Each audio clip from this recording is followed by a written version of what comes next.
നമ്മുടെ നഗരസഭ ഞാൻ എല്ലാവർക്കും അറിയാവുന്ന പോലെ നന്നായി വികസന പ്രവർത്തനം നടത്തിയിട്ടുണ്ട്. അത് ജനങ്ങളുടെ ഇടയിൽ അത് എത്രമാത്രം ഫലപ്രദമായി നമുക്ക് എത്തിക്കാൻ വേണ്ടി കഴിഞ്ഞു എന്നുള്ളത് പ്രശ്നമുണ്ട്. പിന്നെ മറ്റെന്തെങ്കിലും പ്രശ്നമുണ്ടോ എന്ന് സംബന്ധിച്ച് നമുക്ക് ഇനിയിപ്പം ബൂത്ത് തലത്തിൽ പരിശോധന നടത്തുന്ന അവസരത്തിൽ മാത്രമേ അറിയാൻ വേണ്ടി കഴിയുള്ളൂ. സ്ഥാനാർത്ഥി നിർണ്ണയമൊക്കെ സ്വാഭാവികമായിട്ടും ഏത് കാലഘട്ടത്തിലായിരുന്നാലും കുറച്ചൊക്കെ എതിർപ്പും കുറച്ചൊക്കെ മത്സരിക്കാനുള്ള പ്രവണതയൊക്കെ തന്നെ ഉണ്ടാവാറുണ്ട്. ഈ പ്രാവശ്യം തുലവും വളരെ കുറവായിരുന്നു അത്തരം കാര്യങ്ങൾ. ഒന്നോ രണ്ടോ സ്ഥലത്ത് മാത്രമാണ് ആ കാര്യങ്ങൾ വന്നിട്ടുള്ളത്. അതൊക്കെ കുറവാണ്. കാര്യം ഈ മേയർ ആര്യ രാജേന്ദ്രന്റെ പ്രവർത്തന ശൈലി അത് പാർട്ടി പരിശോധിച്ചിട്ടുണ്ടോ? അതൊരു കാരണമാണ് കാണുന്നുണ്ടോ? ഇന്നലെ ഗായത്രി ബാബു തന്നെ പരസ്യമായി ഫേസ്ബുക്കിൽ പോസ്റ്റ് ഇട്ടു. മേയറുടെ പ്രവർത്തന ശൈലി ജനങ്ങളെ പാർട്ടിയിൽ നിന്ന് അകറ്റി, അത് വലിയൊരു വീഴ്ചയാണ് എന്നെല്ലാം പറഞ്ഞത് ഗായത്രി ബാബു പോസ്റ്റ് ഇട്ടിരുന്നു. ഇത്തരത്തിൽ മേയറുടെ മാത്രമല്ല പാർട്ടി ഇത്തവണ ആര്യ രാജേന്ദ്രന്റെ ഈ പ്രചാരണ രംഗത്ത് സജീവമായി ഇറക്കുകയും ചെയ്തിട്ടുണ്ടായിരുന്നില്ല. എന്തുകൊണ്ട്? അപ്പൊ എന്താണ് അതിനെക്കുറിച്ച് പറയുന്നത്? ഗായത്രി ബാബുവിന്റെ പ്രസ്താവന അത് വ്യക്തിപരമായിട്ടുള്ള അവരുടെ അഭിപ്രായ പ്രകടനം മാത്രമാണ്, പാർട്ടിയുടെ അഭിപ്രായമല്ല. മേയർ ആര്യ രാജേന്ദ്രൻ പാർട്ടിക്ക് വിധേയമായി കൊണ്ട് തന്നെയാണ് പ്രവർത്തനങ്ങൾ ആഘാതത്തിൽ നടത്തിയിട്ടുള്ളത്. ഈ രാജീവ് ചന്ദ്രശേഖരനെ പോലെ പ്രധാനപ്പെട്ട നേതാവ് നഗരസഭയിലെ ഗുരുതരമായ അഴിമതി ആരോപണം ഉന്നയിക്കുമ്പോൾ അതിനെ പ്രതിരോധിക്കേണ്ടത്, മുന്നണി പോരാളിയായി പ്രതിരോധിക്കേണ്ടത് ആര്യ രാജേന്ദ്രൻ തന്നെയാണ്. അപ്പോൾ സ്വാഭാവികമായ മേയർ അത്തരം പ്രതിരോധങ്ങളിൽ തെരഞ്ഞെടുപ്പ് പ്രവർത്തനങ്ങൾ തീരെ ഉണ്ടായിരുന്നില്ല എന്നത് വളരെ ഗൗരവത്തിൽ തന്നെ കാണേണ്ട ഒരു വിഷയമല്ലേ? അതായത് രാജീവ് ചന്ദ്രശേഖരൻ ഉന്നയിക്കപ്പെട്ട ഗുരുതരമായ ആക്ഷേപം യഥാർത്ഥത്തിൽ ഈ തെരഞ്ഞെടുപ്പിന്റെ 2-3 ദിവസം മുമ്പേ അത് ഉന്നയിക്കപ്പെടാൻ പാടില്ല എന്നുള്ളത് തെരഞ്ഞെടുപ്പ് ചട്ടങ്ങൾക്ക് വിരുദ്ധമാണെന്നുള്ളത് ഒരു കാര്യം. രണ്ടാമത്തെ കാര്യം,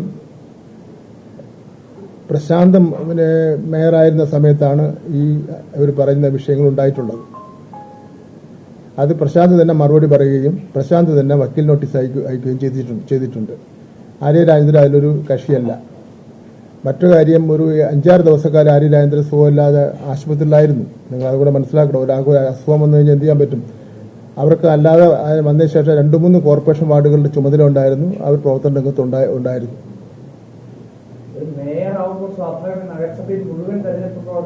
അല്ല, നമ്മുടെ പാർട്ടിയിൽ മേയർക്കല്ലല്ലോ, പാർട്ടിയിലെ സംഘടനാപരമായി ചുമതല കൊടുക്കുന്ന ആൾക്കാരുണ്ടാകും. ഇപ്പോൾ നിയമസഭാ തെരഞ്ഞെടുപ്പ് മുഖ്യമന്ത്രി ഒരു 1-2 നിയമസഭാ മണ്ഡലങ്ങളിൽ മാത്രമാണ് തനിക്ക് ചുമതലയുള്ളത്, അവിടെ മാത്രം നിൽക്കുന്നു, ബാക്കിയുള്ളവർക്ക് അവരവർ പ്രചരണം നടത്തിക്കോട്ടെ എന്ന് പറയുന്നത് ഒരു വിചിത്രമായ വാദമായി മാത്രമല്ലേ കാണാൻ വേണ്ടി കഴിയും? അല്ല, അവരുടെ പരിമിതിക്കുള്ളിൽ നിന്നുകൊണ്ട് അവരുടെ ആരോഗ്യസ്ഥിതി കൂടെ പരിഗണിച്ചുകൊണ്ട് അവര് പരമാവധി പ്രവർത്തനം നടത്തിയിട്ടുണ്ട്. ഇപ്പൊ തോറ്റപ്പോൾ ഇതെല്ലാ കുറ്റവും കൂടെ കൊണ്ട് മേയറുടെ തലയിൽ ചാരാം, ജയിച്ചിരുന്നെങ്കിൽ നല്ല മേയർ എന്നുള്ള നിലയിൽ നമുക്ക് കാണാൻ വേണ്ടി പറ്റില്ല. ചെയ്തിട്ടുണ്ട്. ഈ ആര്യ രാജേന്ദ്രനെതിരായിട്ടായിരുന്നു ആദ്യം മുതൽ ബിജെപി ഒപ്പം തന്നെ ബാക്കി എല്ലാവരും ഒരു പ്രചരണം നടത്തിക്കൊണ്ടിരുന്നത്. ആര്യയുടെ പ്രായം പോലും മാനിക്കാതെയാണ് CPM തന്നെ ആരോപണം ഉന്നയിച്ചിരുന്നത്. പക്ഷെ അതിൽ CPM അല്ല, ആര്യയുടെ പ്രായം മാനിക്കാതെയാണ് ഈ പ്രതിപക്ഷം ഇങ്ങനെ ആര്യക്കെതിരെ ആര്യയെ കൊണ്ടുവിടുന്നത് എന്നുള്ള തരത്തിലായിരുന്നല്ലോ CPM പറഞ്ഞിരുന്നത്. പക്ഷെ ആര്യക്കെതിരെ ഇങ്ങനെ ഒരു വലിയ കടന്നാക്രമണം ഉണ്ടാകുന്ന ഘട്ടത്തില് CPM ഒരു ജില്ലാ നേതൃത്വം തന്നെ പ്രതിരോധിച്ചോ കൃത്യമായി? പിന്നെ ഞാൻ തന്നെ മന്ത്രി എന്നുള്ള നിലയിൽ അത് തെറ്റാണെന്നും അങ്ങനെ പിന്നെ സത്യസന്ധമായിട്ട് മാത്രമേ നമ്മൾ ആക്ഷേപം ഉന്നയിക്കാൻ പാടുള്ളൂ എന്നും ഒക്കെ തന്നെ പറഞ്ഞ് നമ്മളത് പ്രതിരോധിച്ചിട്ടുണ്ടല്ലോ. ഇത് ഒരു പിന്നെ BJPക്കെതിരായിട്ട് കോർപ്പറേഷൻ കൗൺസിലിൽ ഉറച്ച നിലപാട് തന്നെയാണ് ആര്യ രാജേന്ദ്രൻ സ്വീകരിച്ചിട്ടുള്ളത്. 5 വർഷവും അവരാദ്യമായിട്ടാണ് മേയറാവുന്നത്. പ്രായത്തിൽ കുറവാണ് എങ്കിൽ പോലും ആ രാഷ്ട്രീയ പക്വത നിലനിർത്തിക്കൊണ്ട് 5 വർഷക്കാലവും BJPയെ ഇഞ്ചിന് അവർ ഒരു കാര്യം വിട്ടുകൊടുക്കാതെ പ്രതിരോധിച്ചിരുന്നുള്ള കാര്യം സത്യമാണ്. ആ പ്രതിരോധത്തിന്റെ ഫലമായിട്ടുണ്ടായിട്ടുള്ള പിന്നെ തിരിച്ചുള്ള ആക്രമണം ചെറിയ ആക്രമണമല്ല. അപ്പൊ എനിക്കെതിരായിട്ടുണ്ടായിട്ടുണ്ടല്ലോ. ഞാൻ നിയമത്തിൽ നിന്ന് ജയിച്ച അവസരത്തിലൊക്കെ തന്നെ കൂട്ടത്തോടെ ആക്രമണമാണല്ലോ സോഷ്യൽ മീഡിയയിൽ വന്നുകൊണ്ടിരിക്കുന്നത്. എന്തൊക്കെ കാര്യങ്ങളാ നാട്ടിൽ നമുക്ക് ചിന്തിക്കാൻ പോലും കഴിയാത്ത രൂപത്തിൽ ആക്രമണം നടത്തിക്കൊണ്ടിരിക്കുന്നു. അതെല്ലാം മാധ്യമങ്ങൾ അനുകൂലിച്ചും പ്രതികൂലിച്ചും ഒക്കെ ആക്രമണം നടത്തിക്കൊണ്ടിരിക്കും. അതൊക്കെ സ്വാഭാവികമായിട്ട് ചോദ്യങ്ങൾ ചോദിക്കുന്ന കാര്യത്തിലും മാധ്യമങ്ങൾക്കൊക്കെ ഒരു അജണ്ട ഉണ്ടായിരിക്കും. അതൊന്നും അത് ഓരോരുത്തരുടെയും രീതിയാണ്.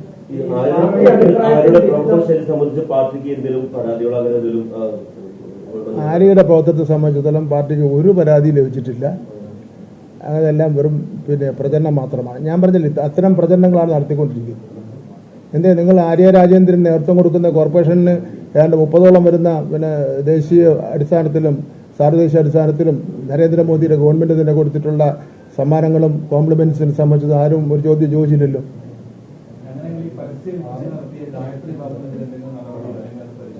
അത് പാർട്ടി പരിശോധിക്കും. അത് പാർട്ടി പരിശോധിക്കും. ഈ സംസ്ഥാനത്ത് ആകെയും കോൺഗ്രസ് വലിയൊരു മുന്നേറ്റം ഉണ്ടായി. നമുക്ക് ഈ അടിസ്ഥാന തലത്തിൽ നിന്ന് അങ്ങനെ ഒരു തിരിച്ചടി ഉണ്ടാകും എന്നൊരു വിലയിരുത്തൽ നേരത്തെ പാർട്ടിക്ക് ലഭിച്ചിരുന്നു.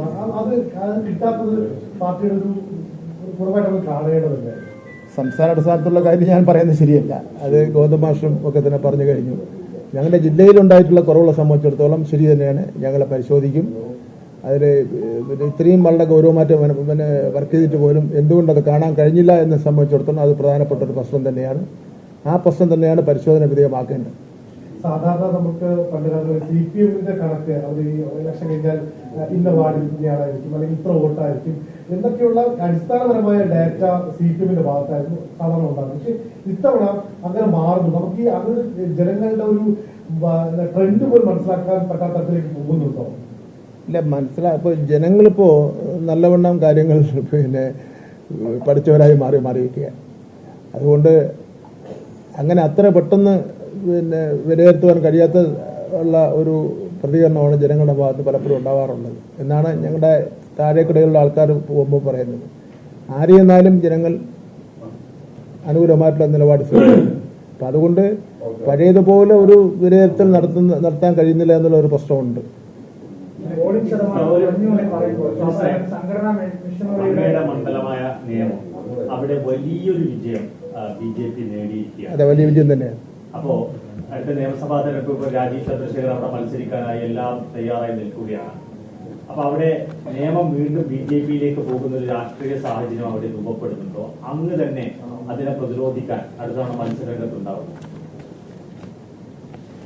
പ്രധാനപ്പെട്ട ഒരു ചോദ്യമാണ്. ഞാൻ പറയാം.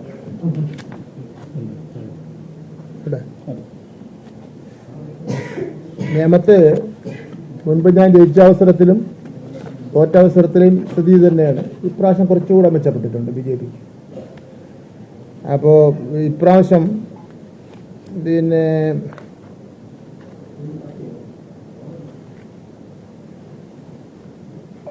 LDF-ന് 40,647 വോട്ടും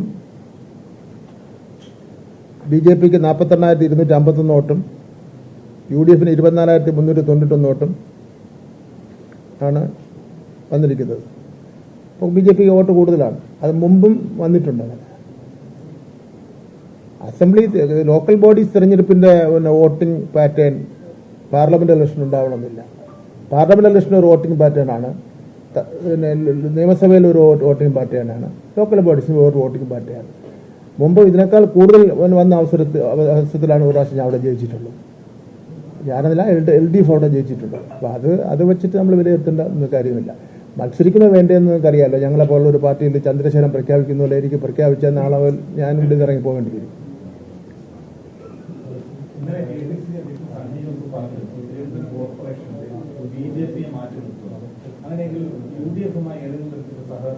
അതിനെ സംബന്ധിച്ചിടത്തോളം ഒന്നും ഞങ്ങൾ ആലോചിച്ചിട്ടില്ല. BJP മാറ്റി നിർത്തുക എന്നുള്ള അഭിപ്രായത്തോട് ഞങ്ങൾ യോജിക്കുക. ഇതില് പ്രധാന ഘടകമായി വരാൻ പോകുന്നത് അതായത് 50-50 എന്നുള്ള നമ്പറിലേക്കാണ് എത്തിയിരിക്കുന്നത് NDA-ക്ക്. ഇപ്പൊ 2 സ്വതന്ത്രരുണ്ട്. ആ സ്വതന്ത്രയുടെ നിലപാട് നിർണായകമാകും. ഈ വിഴിഞ്ഞ തെരഞ്ഞെടുപ്പ് നടന്നാൽ അതിൽ പിന്നെ ആർക്കാണോ കിട്ടുന്നത് അതനുസരിച്ചായിരിക്കും. പക്ഷെ ആ സ്വതന്ത്രയുടെ നിലപാട് തങ്ങൾക്ക് അനുകൂലമാക്കാൻ എന്തെങ്കിലും നീക്കുക. അപ്പൊ മുമ്പ് രാധാകൃഷ്ണനായി കൂടിക്കാഴ്ച നടത്തിയത് അങ്ങനെയൊന്നും ആലോചിച്ചിട്ടില്ല. ഇന്നലെ ഇലക്ഷൻ കഴിഞ്ഞല്ലോ. രാവിലെ എല്ലാവരെയൊക്കെ ഉറക്കാണിട്ട് വരുന്നേയുള്ളൂ. അല്ല, ഞാൻ പറഞ്ഞില്ലേ രാവിലെ ഇപ്പോൾ ഉറക്കണിറ്റേ ഉള്ളൂ. ഞാൻ നിങ്ങൾ പറഞ്ഞുകൊണ്ട് രാവിലെ 5 മണിക്ക് എണീറ്റ് എന്ന് മാത്രമേ ഉള്ളൂ. പ്രചാരണ രംഗത്ത് ഏത് തരത്തിലുള്ള വീഴ്ചകൾ നേതൃപരമായിട്ടോ അതല്ലെങ്കിൽ സംഘടനാപരമായിട്ടോ വീഴ്ചകൾ വന്നതായിട്ട് തോന്നുന്നുണ്ടോ? ഇപ്പം ഞങ്ങളിപ്പോൾ യഥാർത്ഥത്തിൽ നല്ല ആത്മവിശ്വാസത്തോടു കൂടിയാണല്ലോ പ്രചരണം നടത്തിയിട്ടുള്ളത്. ഇതിനൊരു അടിയൊഴുക്കുകൾ എന്തൊക്കെ നടന്നിട്ടുണ്ടോ എന്ന് സംബന്ധിച്ചിടത്തോളം പരിശോധിച്ചാലേ പറയാൻ വേണ്ടി പറ്റുള്ളൂ. ഇപ്പോൾ ഉള്ള തെരഞ്ഞെടുപ്പിലാണെങ്കിൽ BJP-യെ സംബന്ധിച്ചിടത്തോളം നമുക്ക് തെളിവൊന്നുമില്ല പറയാൻ വേണ്ടി. എങ്കിലും ഒരു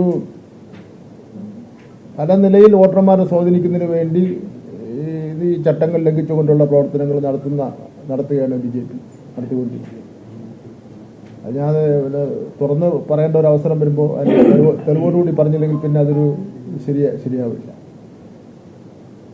അപ്പം നമുക്ക് പിന്നെ ഒരു ഘട്ടത്തിൽ പോലും അങ്ങനെ തോന്നിയിട്ടില്ല. പക്ഷേ ഈ പറഞ്ഞതുപോലെ അടിയൊഴുക്ക് കാര്യമായിട്ട് നടന്നിരിക്കുന്നു.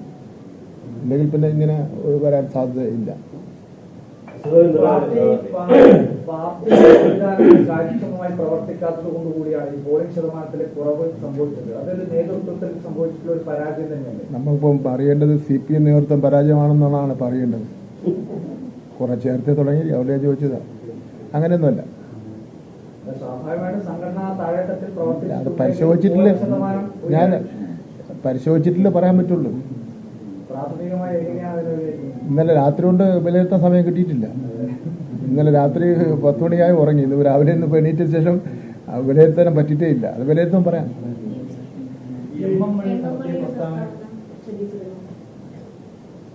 എം മണിയുടെ ശൈലിയിൽ എം മണി പറഞ്ഞതാണ്.